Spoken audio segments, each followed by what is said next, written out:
Bismillahirrahmanirrahim. Alhamdulillahirabbil alamin. Wassalatu wassalamu ala asyrafil mursalin sayyidina wa maulana Muhammadin wa ala alihi wa sahbihi ajmain. Amma ba'du. Yang sama-sama kita hormati Bapak Kepala Kantor Wilayah Kementerian Agama Provinsi Jawa Timur, Bapak Dr. Kiai Haji Ahmad Suci Bahtiar MPD, dan juga yang saya hormati Bapak Kepala Subbagian Tata Usaha, Bapak Kepala Seksi Pendidikan Madrasah, juga yang saya hormati Saudara Pengawas Madrasah, juga yang saya hormati Kepala Kalak Kecamatan Tumpang, yang saya hormati Bapak Kepala Desa Pandan Ajeng Kecamatan Tumpang, juga yang saya hormati Bapak Ketua Komite Madrasah, juga yang saya hormati Kepala MTSN 7 Malang beserta seluruh jajaran tenaga pendidik dan tenaga kependidikan yang ada di MTSN 7 Malang. Juga yang saya hormati Saudara Ketua KKM MTSN 7 Malang beserta seluruh kepala Madrasah Sanawiyah yang tergabung di KKM 7 Malang. Juga yang saya hormati Kepala Satuan Kerja ya, Kabupaten Malang, Kepala MIN, Kepala MTSN, dan Kepala MAN. Alhamdulillah seluruhnya hadir. Dan hadirin sekalian yang mungkin tidak bisa saya sebut satu persatu tanpa mengurangi rasa hormat. Alhamdulillah, puji syukur sama-sama selalu kita panjatkan kehadirat Allah Subhanahu wa taala. Salawat salam semoga dilimpahkan kepada junjungan kita baginda Rasulullah Muhammad sallallahu alaihi wasallam.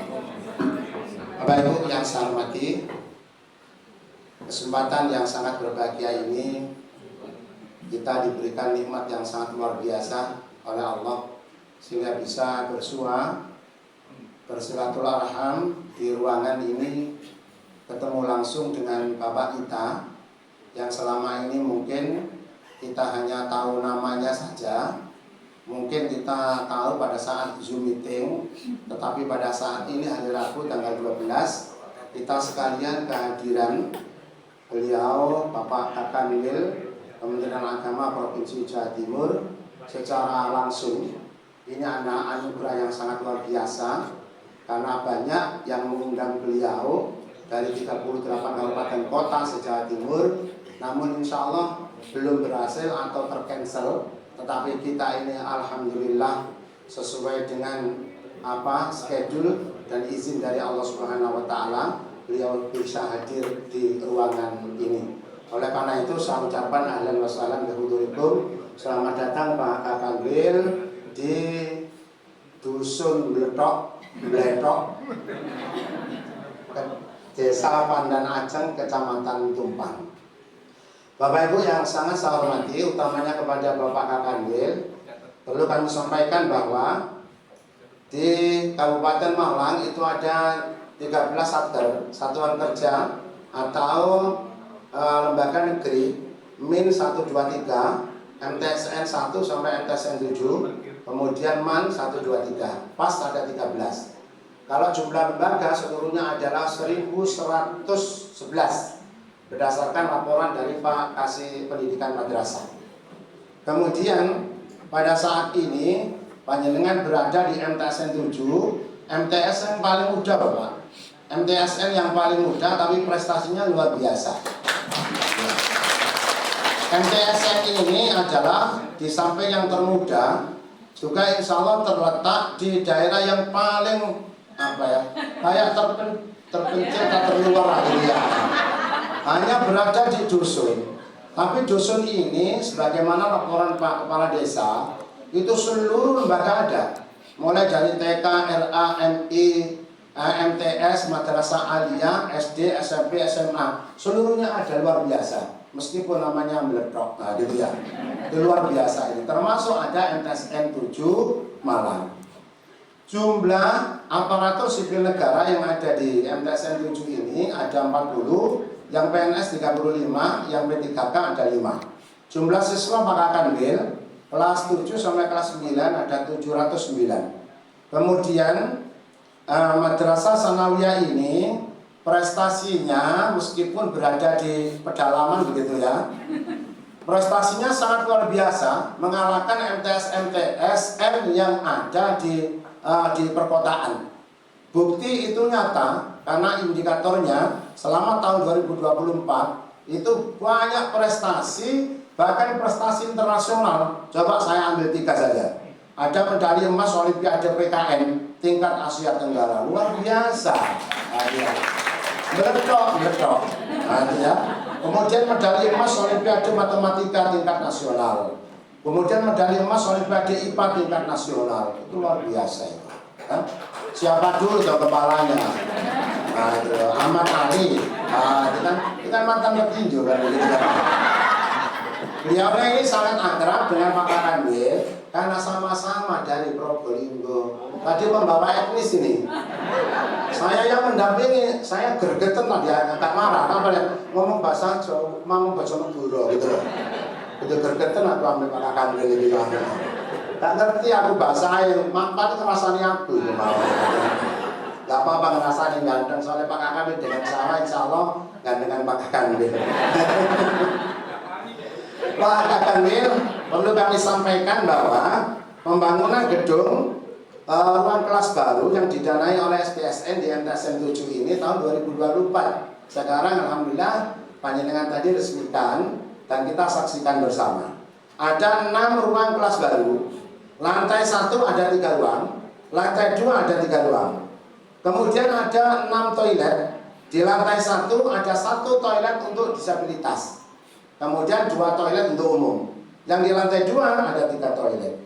Pembangunan ini dibiayai oleh SPSN tahun 2024 dengan dana 3.945.279.130 rupiah. Alhamdulillah hari ini telah diresmikan oleh Bapak Kepala Kantor Wilayah Kementerian Agama Provinsi Jawa Timur.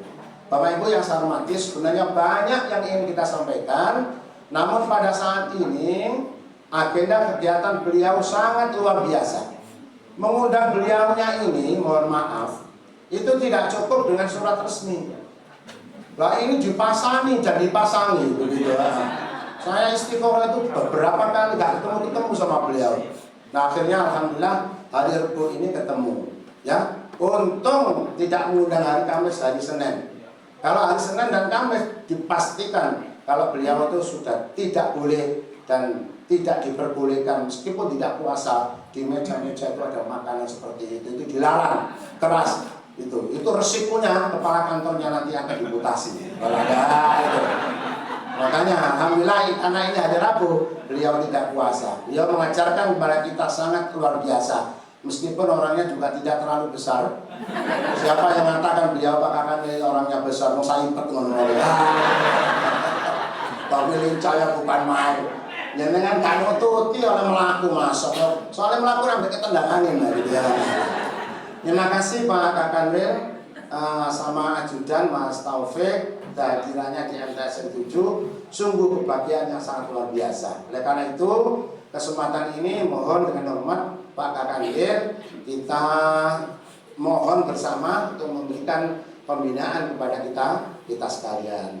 Apabila ada sesuatu yang kurang berkenan, baik penghormatan maupun apa saja, khususnya kepada Pak Kakanwil dan para tamu undangan, atas nama MTSN 7 Malang, mohon maaf yang sebesar-besarnya.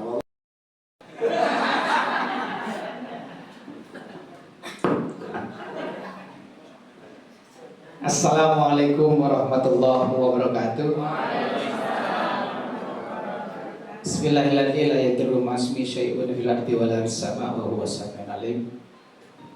Qulillahumma malikal mulki tu'til mulka man tasha' wa tanzi'ul mulka mimman tasha' wa tu'izzu man tasha' wa tudhillu man tasha' bidzikal khair innaka 'ala kulli syai'in qadir. La haula wa la quwwata illa billahil aliyyil azim. Amma ba'du.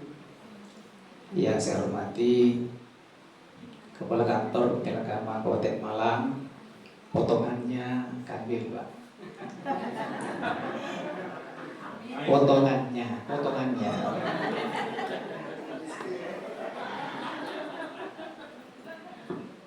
Gagah, tapi nggak bisa gagahi.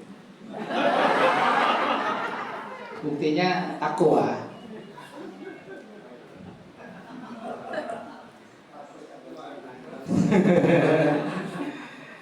Ini orang yang paling sukses di dunia ini, ya, kepala kantor Kementerian Agama Kabupaten Malang, memberikan kesempatan kepada juniornya untuk jadi kanwil. Potongan saya nggak ada jadi kanwil sekali. Yang lebih pas tuh ya beliaunya jadi kanwil sebenarnya. Teman Pak, jadi kalau ketemu di mana-mana seperti ini.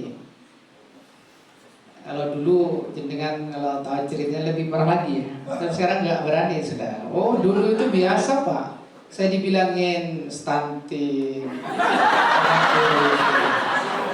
ya, isi buru, bahkan dibilangin apa lagi? Ayo ngomong. Sekarang nggak berani Pak.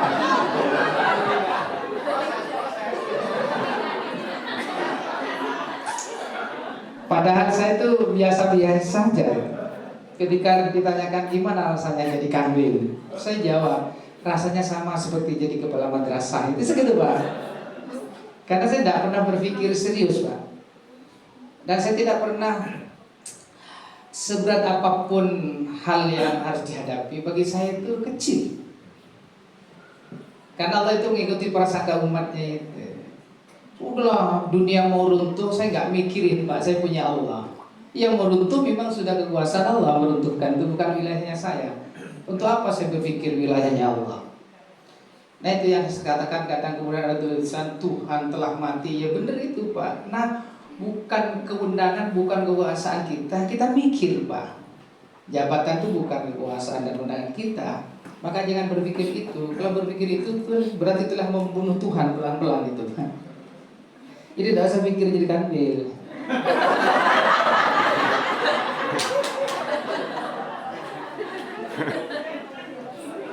Ya saya hormati Bapak Kabak TU, Kabak Kasubag Pak ya. Ini pertanda bagaimana saya bilang Kabak TU. Teman-teman kasih penyelenggara ikut juga ya? Oh enggak ya? Oh kasih Pak. Ya saya hormati Sohibul makan wal makanan. Nah ini kan sudah disiapin makanan Pak. Ini juga senior saya Pak.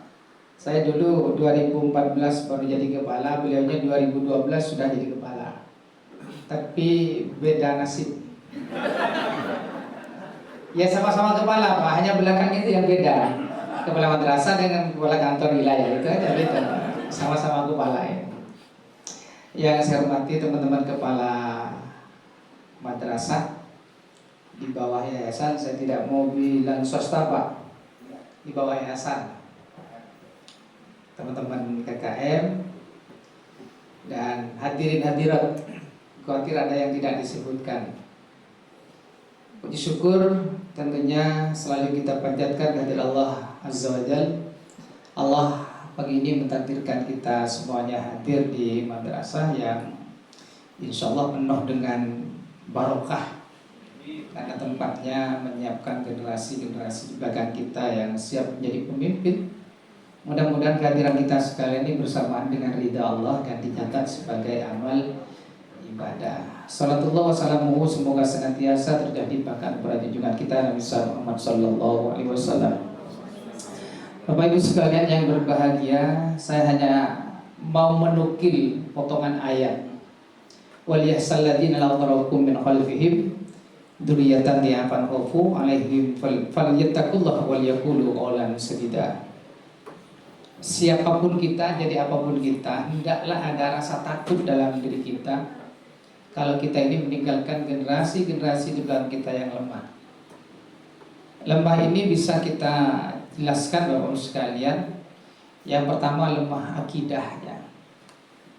Kalau sampai kemudian kita tidak ada rasa takut mendidik anak-anak kita, lemah akidahnya, itulah sebab dari kerugian dan kehancuran kita. Akidah Bapak Ibu sekalian ini akan mengantarkan kita ketemu dengan Allah Subhanahu wa ta'ala. Tanpa akidah yang kuat, kita tidak mungkin bertemu dengan Allah. Dan juga jangan sampai kemudian tauhidnya anak-anak juga kita lemah. Maka harus ada rasa takut kalau akidah dan tauhidnya anak-anak kita adalah lemah. Nah, ini tugasnya siapa? Tugasnya kepala kantor Kementerian Agama Kabupaten Kota. Bukan tugasnya Kanwil, Pak. Terlalu jauh kalau Kanwil, Pak. Nanti kepala kantor itu menegaskan Kasipendma, Pak. Jadi Pak Kasubah bukan, Pak, itu Kasipendma, Pak. Nanti Kasipendma memerintahkan kepala-kepala madrasah. Kepala-kepala madrasah itu memerintahkan guru-gurunya, Pak. Jadi nanti kalau dihisab oleh Allah SWT, hisabnya itu tidak sampai Kanwil, Pak. Ya cukup di Kabupaten Malang. Jadi nggak boleh kemudian kepala kantor itu, karena sudah digaji memang ngurus itu, Pak. Sehingga tidak boleh nanti ketika ditanya oleh Allah, Pak kepala kementerian gimana tuh anak-anak kok lemah akidah dan tauhidnya? Saya jawab nanti, itu sudah saya bagi tugas malaikat. Tinggal gitu saja, Pak. Lihat, Pak, jangan dimasukkan hati. Lemah kalau anak-anak kita itu akhlaknya tidak baik, tidak bagus. Coba bayangkan Bapak Ibu sekalian, rusaknya bumi ini itu karena kita ini tidak punya akhlak. Bagaimana kemudian menjaga lingkungan? Ini kan persoalan akhlak, Pak. Kita paham tentang ilmu-ilmu bagaimana merawat lingkungan, tapi karena tidak punya akhlak, maka rusaklah. Makanya kemudian dhaharul fasad fil barri wal bahri maka sabat ayatin nas itu karena kita tidak punya akhlak, nggak tahu cara memperlakukan lingkungan, Pak. Jangan hanya kemudian akhlak itu dalam komunikasi, interaksi dengan sesama manusia, tidak, Pak. Dengan lingkungan itu juga ada akhlaknya, ada adabnya. Makanya kalau sekarang di banjir apa dan sebagainya itu jangan nyalahkan siapa, Pak, karena sebab kita. Kenapa? Nggak ada rasa takut. Sehingga nebang pohon sembarangan, sudah tidak peduli. Maka akibat dari itu kembali kepada siapa? Kepada yang tidak punya rasa takut itu, Bapak sekalian. Ini banjir di mana-mana, musibah di mana-mana, meninggal di mana-mana karena banjir. Nah, kalau sudah kemarau, kekeringan, sulit cari air. Lah, oleh karena itu sebagai tanggung jawab, karena kita takut tidak punya akhlak dengan lingkungan, Kanwil Kementerian Agama Provinsi Jawa Timur itu programnya adalah Gemas Tahun Gerakan Menanam 1 Juta Pohon. Malang sudah berapa ribu yang ditanam. Nanti itu akan ditagih oleh Kabid Penma itu ke daerah-daerah berapa. Kita sebenarnya sederhana, Bapak Ibu sekalian, dan program ini sangat gampang dan mudah. Yang mau mensupport bibit itu banyak. SDM yang siap untuk menanam itu berlimpah, Pak. Murid kita saja itu hampir 2 juta, 1.900.000 sekian. Kalau setiap murid menanam 1 pohon sudah 2 juta, Pak. Belum lagi ditambah dengan gurunya berapa ratus ribu. Belum lagi ditambah dengan majelis-majelis ta'lim. Belum ditambah lagi dengan orang yang mau menikah. Orang yang mau menikah itu wajib hukumnya menanam 2 pohon.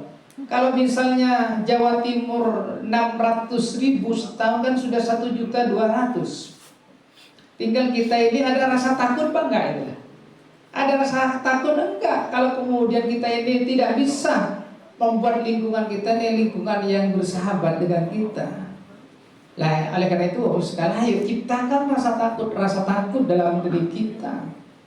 Kalau sudah ada rasa takut, Pak, insya Allah semangat rukun jihad dan motivasi untuk melakukan perubahan-perubahan, menjaga dan merawat serta melindungi semua makhluk Allah dan lingkungan itu pasti akan muncul, Pak. Apalagi murid-murid. Harus ada rasa takut kalau anak-anak kita ini lemah mentalitasnya. Tidak punya mentalitas sebagai seorang pejuang dan petarung misalnya. Sementara kita ini dilahirkan dari sebuah proses pertarungan dan perjuangan yang luar biasa sehingga menjadi pemenang. Lah kita dilahir jangan hanya melihat bahwa lahir Pak, enggak, tapi ada sebuah proses yang luar biasa. Dalam ilmu biologi, yang ngajar biologi, ada 25 juta sel sperma itu diperebutkan oleh apa Pak? Oleh sel telur itu yang kemudian ada di ovum. Hanya siapa ya? Hanya 1 atau 2 orang yang akan sukses itu. Siapa ya? Kita ini semua ini Pak. Kita ini lahir dari sebuah pertarungan dan perjuangan sehingga menjadi pemenang. Lah, tentunya ini harus menjadi falsafah hidup kita, bahwa proses kelahiran kita inilah bukan sebuah proses yang gampang dan mudah. Bahkan pun sudah sel sperma yang sudah dibuahi oleh sel telur itu sudah hamil pun keguguran Pak. Maka tidak bisa menjadi pemenang. Nah, ini menjadi penting bagi kita untuk menjadi inspirasi bahwa kelahiran kita ini adalah sebuah proses pertarungan, perjuangan sehingga menjadi pemenang seperti kita saat ini. Dan ini harus mengilhami kehidupan kita semuanya. Jadi guru, jadilah guru yang bertarung, pejuang dan pemenang. Pemenang itu berarti mampu membentuk karakter kemandirian kepada diri kita, Pak. Bukan pinter, bukan karakter kemandirian. Kalau dia sudah mandiri, dia akan tahu positioning dirinya masing-masing, Pak. Kalau dia kurang akan mencari. Kalau dia sudah punya, dia akan mengembangkan. Kalau kemudian dia sudah bisa mengembangkan, dia akan bersaing. Nah, ini harus menginspirasi madrasah-madrasah kita. Saya kemarin diskusi di seminar dengan Prof. Maskuri di Lamongan, Pak. Mimpi saya tahun 2019 itu Pak, kita ingin melakukan pemetaan madrasah kita ini kalau dibuat klaster-klaster itu seperti apa. Dan itu saya mengundang Wakil Menteri Pendidikan dan Kebudayaan dulu Pak, bersama-sama dengan kepala madrasah. Ada 40 kepala madrasah yang saya undang itu untuk melakukan pemetaan.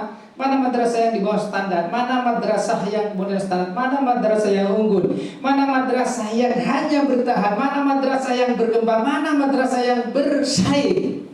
Nah, kita ini pingin seperti itu sehingga nanti pemberlakuan itu sangat gampang dan mudah. Di mana madrasah yang di bawah standar, di mana madrasah yang standar, di mana madrasah yang unggul, sehingga nanti kelihatan, oh ini adalah madrasah yang hanya bertahan hidup, yang itu wujuduhu ka'adabihi la yamutu wa la yahya. Ada Pak.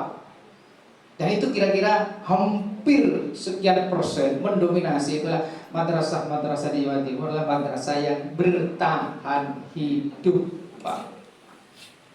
Yaitu jumlah muridnya pancet mulai sejak berdiri sampai sekarang nggak pernah berprestasi, nggak ada inovasi, nggak ada perkembangan, nggak ada terobosan. Itulah madrasah-madrasah yang bertahan hidup. Sehingga caranya jurusnya jurus mabuk, Pak.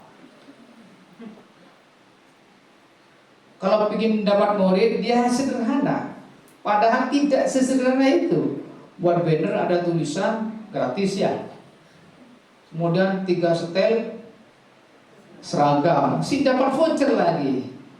Nah, itu namanya pelajaran akademik gitu Pak, walanya. Lah mestinya kenapa? Karena salah diagnosis.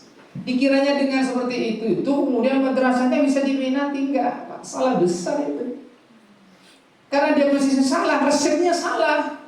Itu tadi 3 setel gratis, masih dapat macam-macam itu.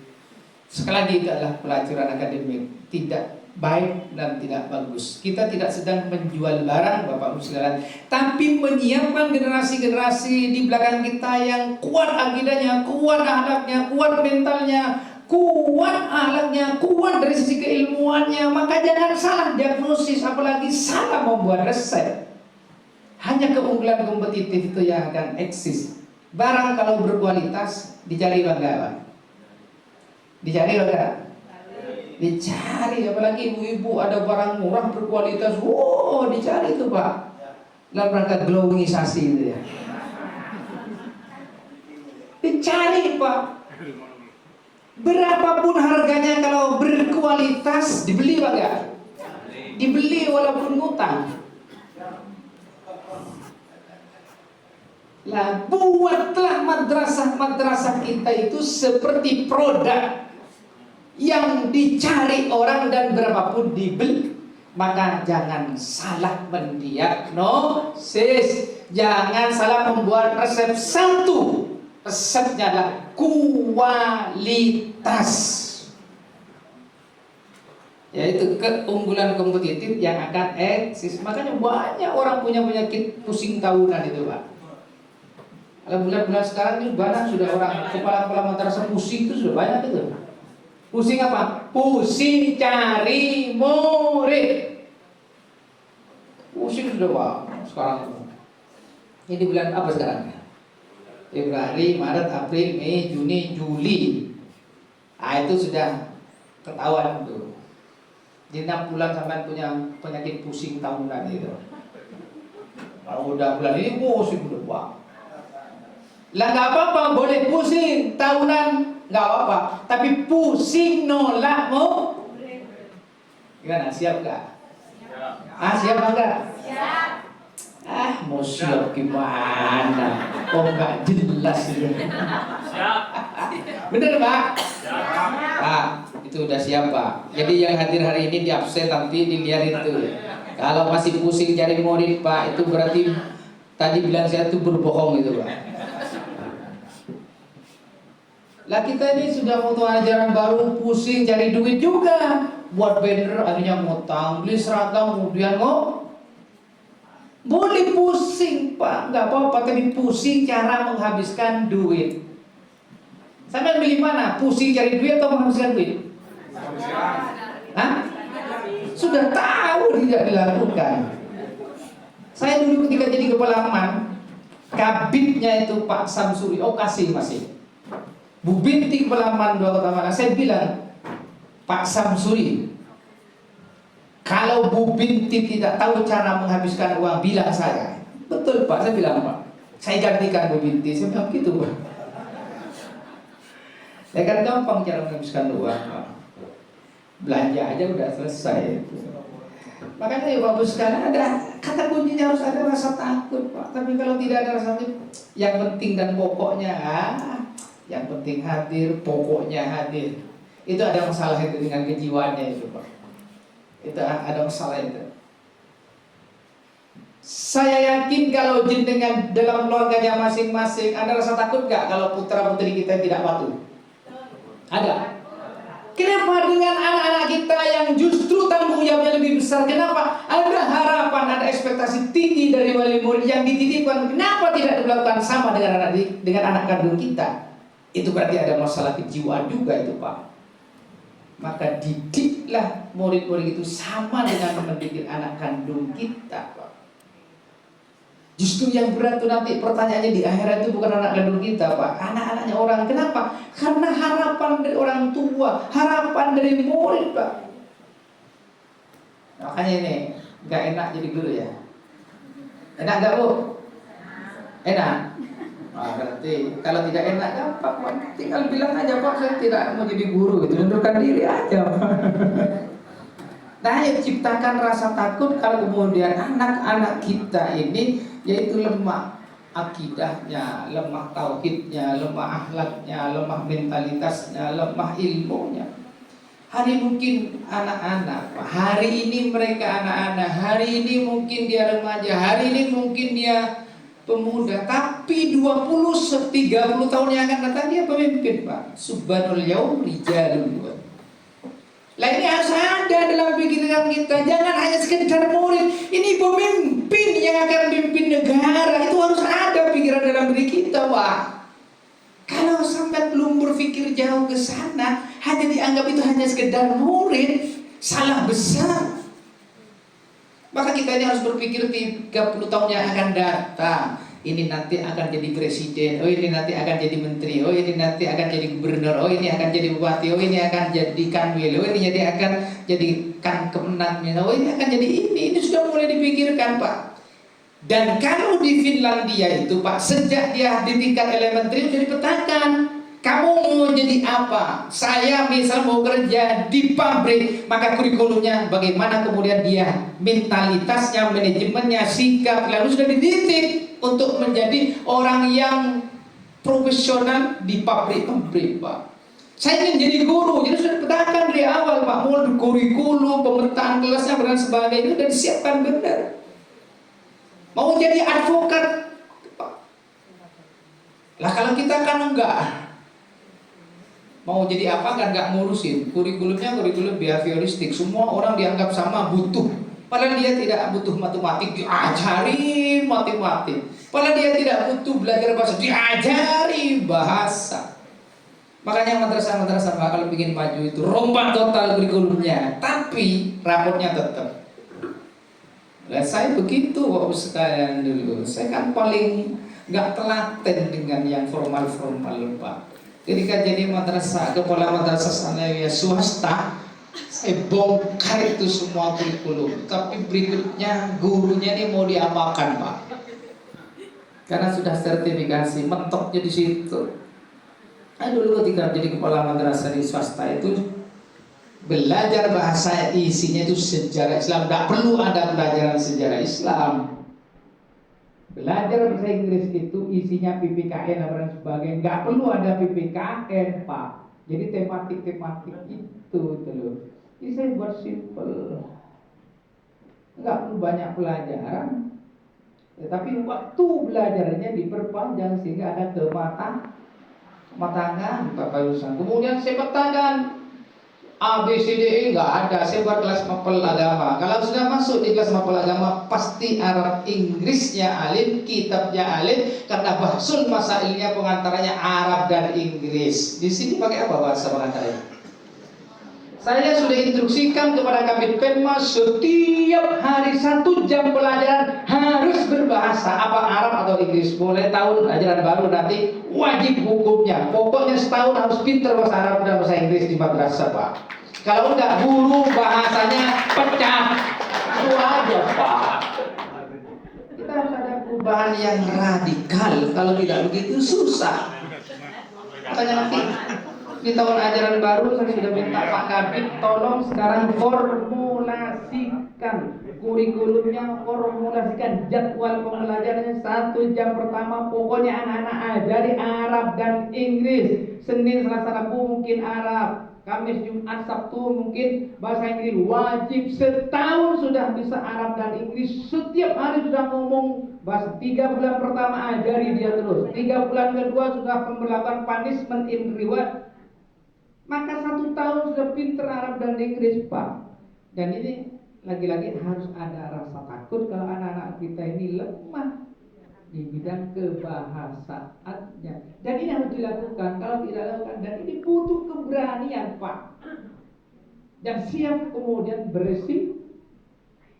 Gak ada ceritanya orang sukses, orang hebat itu tidak beresiko.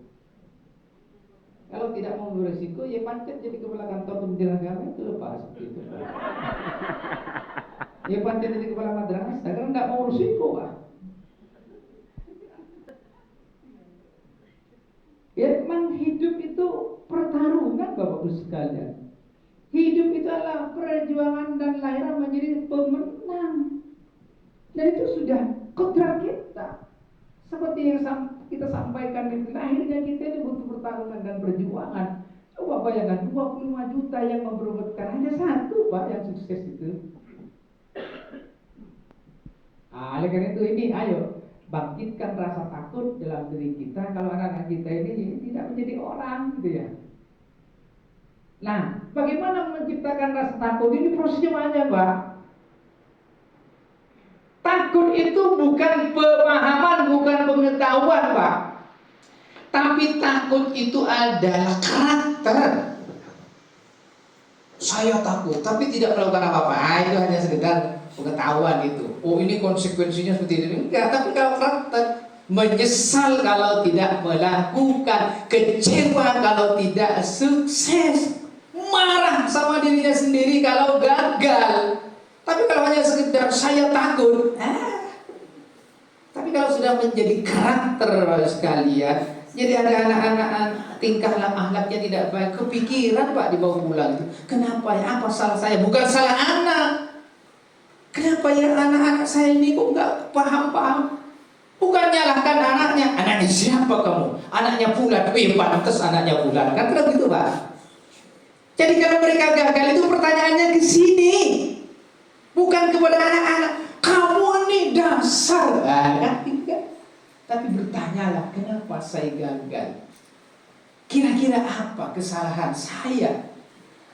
Jangan-jangan misalnya media pembelajarannya saya ini tidak tepat dengan materinya, atau kemudian alat evaluasi, instrumen evaluasi ini juga tidak tepat, sehingga mengukurnya salah. Nah, kalau sudah kembali kepada kita, kegagalan kembali kepada kita, kenapa sampai saya gagal? Apa kira-kira kekeliruan? Apa kira-kira kesalahan? Itu baru namanya sudah ada rasa takut, Pak. Kan enggak, kalau muridnya gagal, saya sudah bilang ke anak, suruh belajar yang sungguh-sungguh. Helah, apa itu, Pak? Itu guru yang tidak bertanggung jawab itu. Padahal saya sudah kontrol, Pak. Itu guru tidak bertanggung jawab itu. Kalau guru yang bertanggung jawab, mohon maaf saya salah, akan saya perbaiki dan saya akan pelajari apa kelemahannya. Itu guru yang bertanggung. Ya, itu berarti sudah punya rasa Nah, kalau enggak ada seperti itu, berarti konsepnya, paradigma yang dibangun yang penting dan pokoknya. Pokoknya ngajar, yang penting ngajar. Murid mau jadi apa enggak ngurus, toh itu bukan anak saya. Mau jadi apa ke depan itu bukan urusan saya. Ini berarti ada problem di situ. Problem paradigma, tidak ada rasa takut dalam diri ini. Maka ciptakan ketakutan. Kenapa? Kita ini adalah sayyidul qaum. Dia mohon pelayan, Pak. Kita ini akan diminta pertanggungjawaban di hadapan Allah. Maka jangan pernah berpikir itu tidak mendalam, Bapak Ibu sekalian, atas tugas dan tanggung jawab yang diberikan kepada kita, Pak. Tapi jangan hanya dipikir. Kalau hanya dipikir, stres terus mati, Pak. Dipikir tuh asam lambungnya naik, tensi darahnya naik, kan stres, Pak. Setelah stres terus mati. Makanya jangan banyak berpikir, banyak melakukan, Pak. Kamu sekalian yang berbahagia, sampai jam berapa aja, Pak? Tergantung Bali. Mana tuh, Pak? Hari ini kayaknya saya mau dibunuh pelan-pelan di Malaka, ya, Pak. Lah ya, sampai ada 4 kegiatan itu. Nah ya, Pak, saya bilang saya mau dibunuh pelan-pelan di Malang itu. Baik, Bapak sekalian, saya tidak pernah berpikir itu. Kenapa? Berpikir itu menghabiskan energi. Semakin banyak berpikir, semakin habis energinya. Maka saya antar kabupaten kota itu nggak pernah bikin. Naik ke mobil saya sudah tidur, Pak. Sudah nyampe di tempat dibangun, Pak sudah nyampe. Jadi enak bagi saya itu. Ya, jangan ketawa sama ya. Pokoknya harus tanggung jawab. Nah iya. Ya, Bapak Ibu sekalian yang berbahaya, ya bangkitkan rasa takut. Dengan rasa takut itu akan muncul tanggung jawab.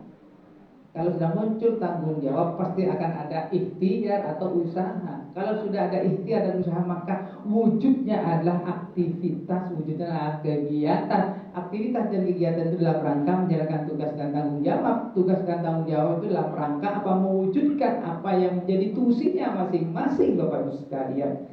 Kalau guru tugasnya adalah membentuk karakter kemandirian anak-anak, dia gimana dia belajar sendiri, mencari sendiri, menginternalisasi sendiri, mengkonstruksi sendiri, kemudian disampaikan, Bu, saya ada masalah di bidang ini. Bu, saya tidak paham dalam hal itu, loh Pak, mestinya yang dimunculkan pada anak kita. Tapi kalau nggak ada, Bu, saya ini ada masalah, nggak pernah ada pertanyaan seperti itu sampai gagal gitu, berarti itu. Maka anak semakin banyak bertanya itu berarti bersama dia sukses, Pak. Pertanyaannya, apakah anak kita sudah seperti itu? Mohon maaf, Bu, saya butuh bimbingan khusus. Ada nggak?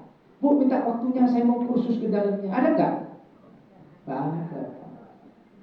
Nah, ini yang perlu kemudian kita ciptakan rasa takut kepada diri kita dan rasa takut kepada anak-anak kita kalau dia gagal. Mereka yang punya harapan hidup, Bapak sekalian. Mereka itu punya cita-cita, mereka itu punya keinginan. Jenengan sudah kenal nggak dengan harapan hidup mereka? Sudah tahu Pak nggak dengan cita-cita dan keinginan mereka? Tanyakan, Pak. Makanya awal itu psikotes menjadi penting untuk mengenali profilnya anak-anak itu secara utuh. Dia potensinya apa? Kalau dia punya misalnya penyakit apa? Kalau dia punya kebiasaan apa? Karena itu sangat mempengaruhi. Awal-awal itu penting untuk dilakukan pemetaan seperti itu, Bapak sekalian. Nah kita nih kalau enggak, persiapan pembelajarannya dibuat umum aja, padahal mereka itu punya karakteristik sendiri-sendiri. Ada tipologi anak yang auditif, kemudian visual, kemudian kinestetik. Mestinya persiapan pembelajaran sampai itu disesuaikan dengan itu. Media pembelajarannya juga disesuaikan, instrumen evaluasinya juga disesuaikan dengan itu, Pak. Tapi kan enggak, yang penting kan dan pokoknya. Ya banyak hal yang perlu diperbaiki oleh kita semuanya. Ini hal itu kalau kita punya rasa maka ciptakan ketakutan pada diri kita dan ketakutan kepada anak. Bukan takut karena bukan takut dia kemudian gagal, takut dia kemudian tidak paham, takut kalau dia tidak tahu itu lupa. Dan itu dimulai dari siapa? Ibda bina dari diri kita sendiri dulu, Pak. Lah kita tidak punya rasa takut, gimana anak punya rasa takut? Nah, kabur maqtan indallahi an taqulu ma la ta'malun. Kalau hanya kemudian menciptakan ketakutan kepada anak tapi tidak menciptakan ketakutan kepada diri kita, Allah akan benci dan murka kepada orang yang hanya mampu menciptakan ketakutan tapi tidak menciptakan ketakutan pada dirinya sendiri. Itu mungkin beberapa hal yang perlu sampaikan. Mohon maaf kalau kesannya menggurui, enggak. Saya hanya cerita itu. Jadi kalau ceritanya dianggap baik silahkan lakukan.